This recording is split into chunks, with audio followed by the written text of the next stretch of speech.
Student, welcome to my YouTube channel study with fun. তো আমাদের আজকে টপিক হলো ফরাসি বিপ্লব বা ফ্রান্স রিভলিউশন। গতকালকে আমরা কি পড়েছিলাম? ফরাসি বিপ্লব কত সালে সংঘটিত হয়েছিল এবং ফরাসি বিপ্লবের কারণ কি কারণে ফরাসি বিপ্লব সংঘটিত হয়েছিল এবং কোথায় হয়েছিল, কিভাবে হয়েছিল, এগুলি পড়েছিলাম।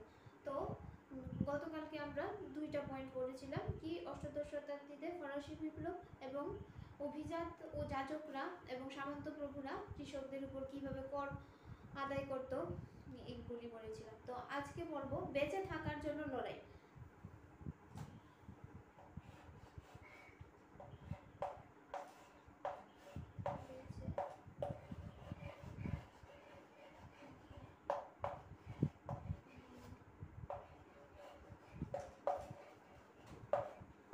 এখন যে বোর্ডে এটা লিখলাম, এই পয়েন্টটা বেঁচে থাকার জন্য লড়াই, এটাও ফরাসি বিপ্লবের উপর একটা প্রভাব পড়েছিল।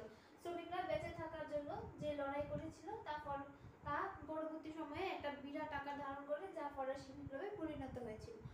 এখন হচ্ছে আমি তোমাদের একটা একটা করে পয়েন্ট কেন বলছি, যে ফরাসি বিপ্লব সম্বন্ধে যখন আমরা ব্রড কোশ্চেন লিখতে যাব, তখন তোমরা যখন আগে থেকে একটু জেনে থাকবে, লিখতে তোমাদের সুবিধা হবে, তার জন্য।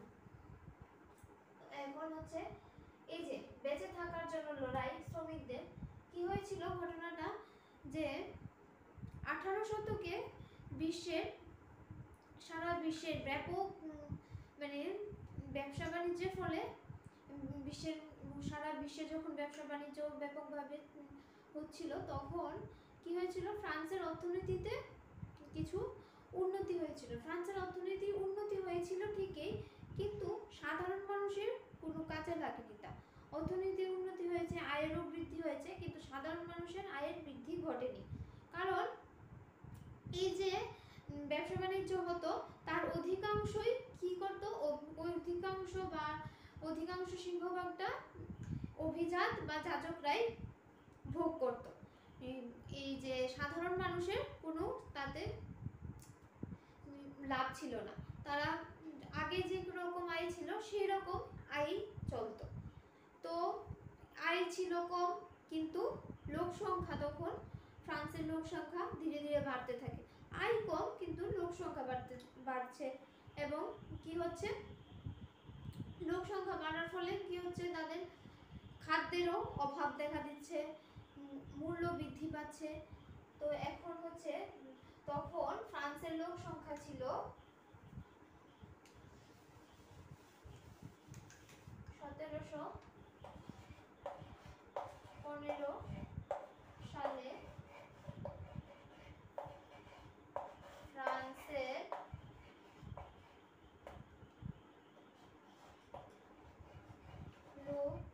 লোক সংখ্যা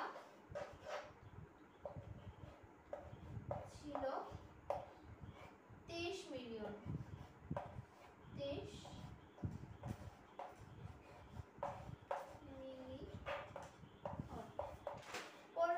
1715 সালে ফ্রান্সের লোক সংখ্যা ছিল 23 মিলিয়ন, যা পরবর্তী সময়ে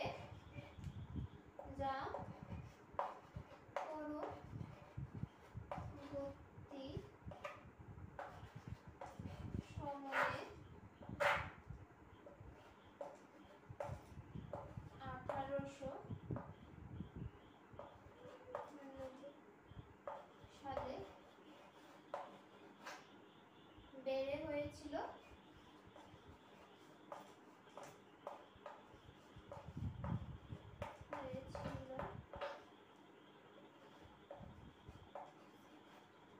28 মিলিয়ন।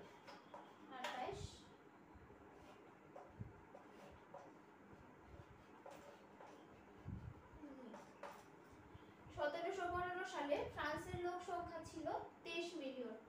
তারপর কি হলো, পরবর্তী সময়ে 1890 সালে তা বেড়ে হয়েছে 28 মিলিয়ন। তো কি হচ্ছে, জনসংখ্যা বাড়ছে, কিন্তু কি খাদ্যের অভাব দেখা দিচ্ছে। কেন? তখন অধিকাংশ ওই সময় ফ্রান্সের অধিকাংশ শ্রমিকরাই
কাজ করত এবং তাদের যে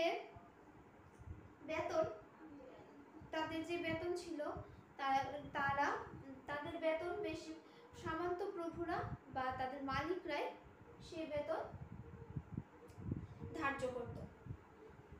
আর এর বেতন ছিল খুবই সীমিত। এই সময় ফ্রান্সের সংখ্যাগরিষ্ঠ বা অধিকাংশ শ্রমিকরাই বিভিন্ন কলকারখানায় কাজ করত এবং তাদের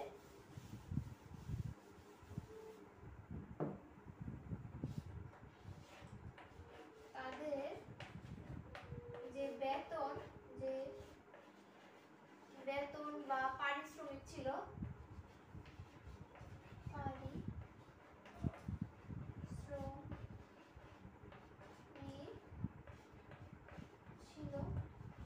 তা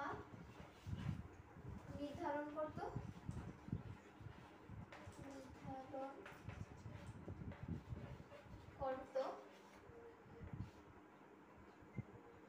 মালিক বা প্রভু। আর ওই পারিশ্রমিক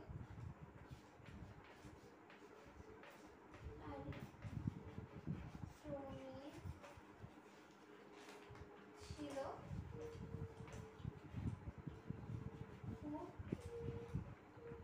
খুবই সীমিত।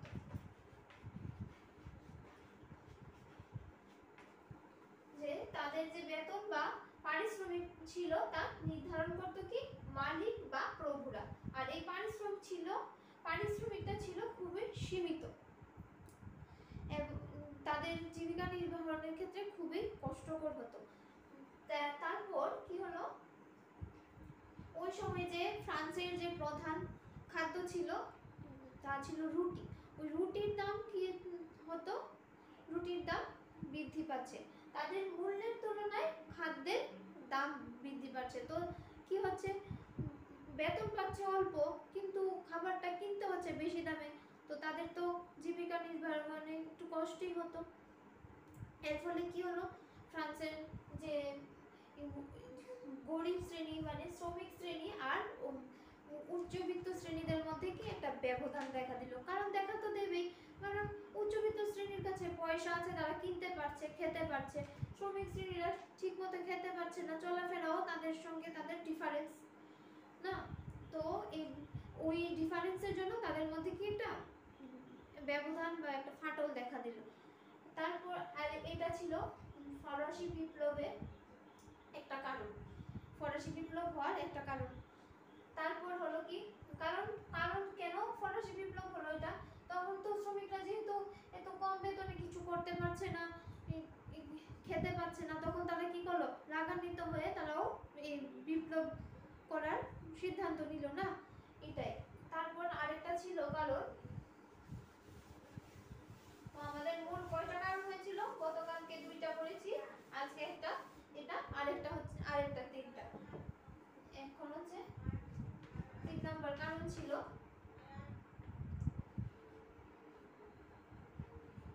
1799 সাল থেকে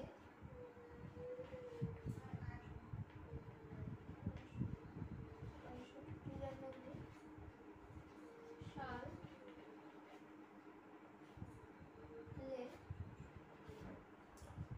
বিভিন্ন প্রাকৃতিক দুর্যোগ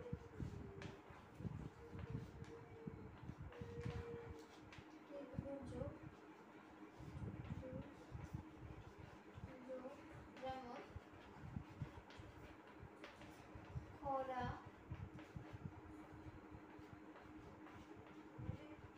শিলা বৃষ্টি,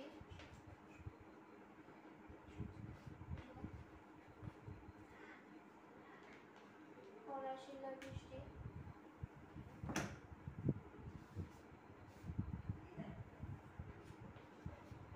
বন্যা প্রভৃতি কারণে ফসল নষ্ট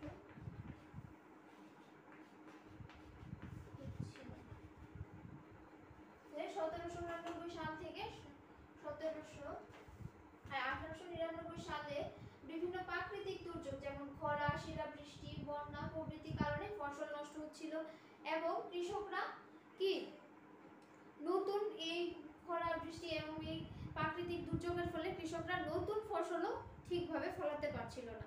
তার ফলে কি হচ্ছিল, খাদ্যের অভাব দেখা দিচ্ছিল। এর প্রভাবও কিছুটা ফরাসি বিপ্লবের কারণ হয়ে দাঁড়িয়েছিল। ঠিক আছে, তারপরে কি হলো, এগুলির ফলে যে পুরাতন রাজতন্ত্রের অর্থ সংকট দেখা দিয়েছিল। এই অর্থ সংকটও কিন্তু ফরাসি বিপ্লবের একটা কারণ। তারপর আরেকটা কারণ ছিল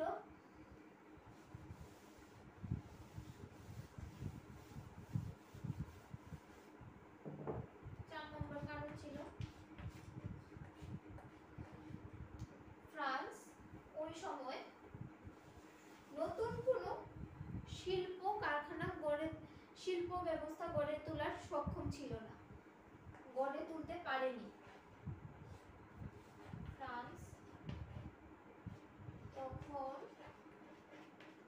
সময় নতুন কোনো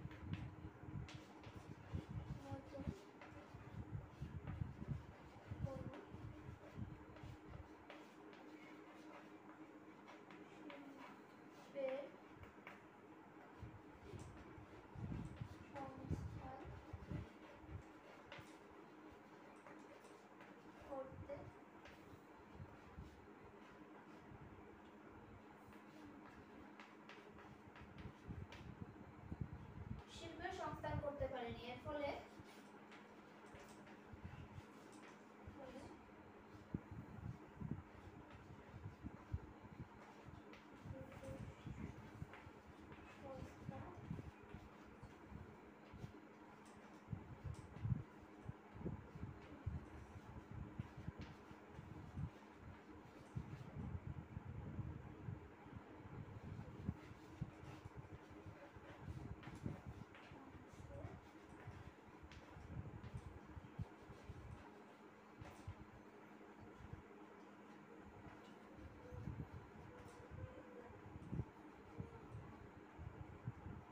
কি হলো, ফ্রান্স তখন সময় নতুন কোনো শিল্পের সংস্থান করতে পারেনি। এর ফলে কি হলো, ব্রিটিশের সস্তা যে টেক্সটাইলস এই যে পণ্যগুলি ফ্রান্সের বাজার দখল করে নিচ্ছিল। এর ফলে কি হলো, যে নতুন কোনো শিল্পের সংস্থা নেই, কোনো কাজের ব্যবস্থা নেই, তো কি হলো, শ্রমিকরা তো কাজ করতে পারছে না। এর ফলে কি হচ্ছে, বেকারত্ব বাড়ছে। যেরকম গ্রাম অঞ্চলে বাড়ছিল সেরকম ওই শহর অঞ্চলেও এরকম বেকারত্ব বাড়ছিল। এর ফলে কি হলো, একটা গণবিক্ষোভের ফলেই এই গণবিক্ষোভটার ফলেই যে এর বহিঃপ্রকাশই হলো ফরাসি বিপ্লব বা ফ্রান্স রিভলিউশন। ঠিক আছে, তো আজকে এতটুকুই। কাল নেক্সট ডেটে আমরা পড়বো ফরাসি বিপ্লবের আরেকটি কারণ। নেক্সট ডেটে আমরা পড়বো এইটাই। আর নেক্সট ডেটে যে একটা ফরাসি বিপ্লবের আরেকটা কারণ আছে, এটাই লাস্ট কারণ থাকবে। তো আমাদের ক্লাস যদি ভালো লেগে থাকে তো আমাদের চ্যানেলটাকে সাবস্ক্রাইব, শেয়ার, কমেন্ট করবে এবং বন্ধুদের সাথে শেয়ার করবে। ঠিক আছে, সবাই সুস্থ থাকবে, ভালো থাকবে।